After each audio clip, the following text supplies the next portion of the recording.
আমরা বাকু যাচ্ছিলাম আজারবাইজানে, সেখানে একটা সম্মেলন ছিল, সেখানে উপলব্ধ যে যাবার পথে আমরা লাউঞ্জ ওপেন করে গেলাম, এটা প্রবাসীদের জন্য আসা যাওয়ার পথে বসার ব্যবস্থা, যাতে করে তারা পথে পথে ঘুরে বেড়াতে না হয়, বিমানবন্দরে এসে এক জায়গাতে সবাই একসঙ্গে থাকতে পারে। আরো অন্যান্য প্যাসেঞ্জারও থাকে, তাদের মধ্যে মিশে গেলে একটু বোঝা যায় না কে প্রবাসী কে অন্য কারণে বিদেশ যাচ্ছে।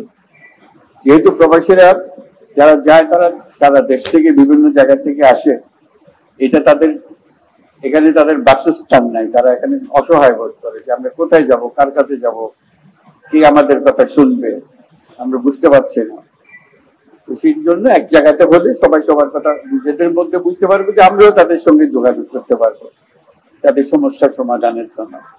তো সেই উদ্দেশ্য নিয়ে প্রফেসর নজরুল ইসলাম সাহেব, আসিফ নজরুল সাহেব, উনি প্রথম চেষ্টা করলেন যে কিভাবে এটা করা যায়। ওনার মাথায় এটা আসলো, এই পেছনে লাগবে, এটা সোজা কাজ না, বিমানবন্দরের ভেতরে একটা লঞ্চ তৈরি করা। তো সেইটা সফল হওয়ার কারণে ওটার উদ্বোধনী ছিল, সেখানে আমাকেও আমন্ত্রণ জানানো হয়েছিল, আমি এসে খুব খুশি হয়েছিলাম সবাইকে দেখে। তখন উনি বললেন যে এটা তো বিমানবন্দরের ভেতরে, বাইরে যারা প্রথম যখন আসে তখন তারা কোথায় যাবে কি করবে সেটাও বুঝতে পারে।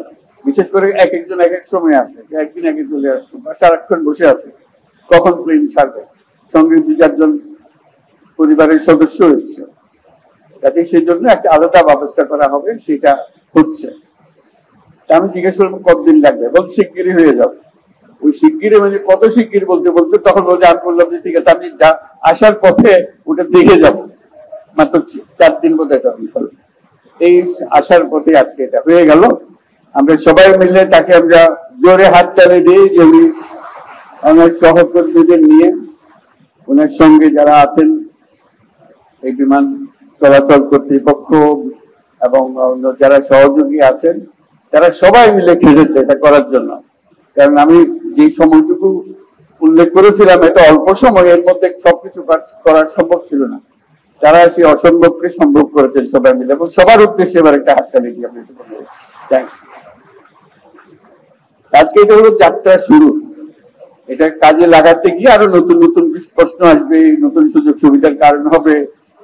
আপনারা ওটার মতামত দিয়ে, প্রস্তাব দিয়ে যে এইভাবে করলে আরো ভালো হবে। ওনাদের বুদ্ধিতে আপনাদের সঙ্গে আলাপ করে যা মাথায় এসছে সবকিছুর সমাধান এখানে দিয়েছে এখন পর্যন্ত যা জানা আছে। কিন্তু অজানাও তো অনেক জিনিস আছে যেটা আমরা বুঝি নাই, করার সময় টের পাই নাই যে কি করতে হবে। ব্যবহার করতে গিয়ে টের পাওয়া যায় এটা এদিকে না করলে এদিকে করলে আরো ভালো হবে। তখন এটা আস্তে আস্তে আরো সংস্কার হবে, যাতে করে এটা পুরো জিনিসটা আপনাদের কাজে লাগে এবং আপনারা স্বস্তি পান। এখানে আসলে আর কিছু চিন্তা করতে হয় না। এবার আমি আর বিমান আমরা আমাদেরকে নিয়ে যাবে যেখানে যাবার, বাকি সব ব্যবস্থা এখান থেকে হবে। কাউকে দুশ্চিন্তার মধ্যে থাকতে হবে না। যোগাযোগ যা করতে হয় এখানে বসে করবেন, এখানে বিমানবন্দরে যা আনুষ্ঠানিকতা আছে যেগুলো করতে হয় সেগুলো করবেন, যাতে করে সহজে আপনি যান। আপনার মাথার থেকে দুশ্চিন্তার ভাবটা তুলে নেওয়া হলো এইটার উদ্দেশ্য। সেই যাত্রা শুরু হলো আজকে। আমরা খুবই আনন্দিত, এবং যারা যারা এই কাজের সঙ্গে সংশ্লিষ্ট ছিলেন তারা সবাই অত্যন্ত আন্তরিক ভাবে কাজ করেছেন। তাদেরকে আমরা ধন্যবাদ জানাই। এটা সফল হোক, সুন্দর হোক। আপনাদের এই অভিজ্ঞতা আপনারা অন্যদেরও বলবেন, এবং কি কি অসম্পূর্ণতা আছে এর মধ্যে সেটাও বলবেন। না হলে সম্পূর্ণ হবে কি করে যদি অসম্পূর্ণতার কথা আপনারা না বলেন। অসম্পূর্ণতার কথাটা বলবেন, যাতে করে ক্রমে ক্রমে একেবারে আপনার সঙ্গে লাক্সই একটা জিনিস হবে। আপনার যা মনের চাইছিল সব এখানে পাওয়া গেছে, এইটা যেন হয়। এবং এটাকে যত আরামদায়ক করা যায়, যত স্বস্তিদায়ক করা যায়, সেটাই হবে আমাদের উদ্দেশ্য, সবাই মিলে কাজ করা। এটার প্রতি আমরা সবাই নজর দিয়েছে, বিশেষ করে আসিফ নজরুল সাহেব, প্রবাসী কল্যাণ মন্ত্রণালয়, ওনার দায়িত্ব উনি আগ্রহ করে এটা নিয়েছেন। এটা অনেকে মনে করে যে এটাতে কি কাজ আছে, উনি বলছেন এটা অনেক কাজ আছে, আমাকে দেন, এটা আমি পারবো। তো সেটা আগ্রহ করে নিয়েছেন। এটার প্রথম নমুনা আপনাদের। এটা করতে অনেকদিন সময় লেগেছে, এত তাড়াহুড়ো করে হয়নি, 3 মাস লেগেছে এই কাজ করতে। প্রথম দিন থেকে এটার পেছনে ছিলেন, আজকে এটা সম্পূর্ণ হয়েছে। আমাদের সবার আনন্দ লাগছে। তো সবাইকে ধন্যবাদ জানাচ্ছি, শুভেচ্ছা জানাচ্ছি, আমাদের যাত্রা শুভ হোক। ধন্যবাদ।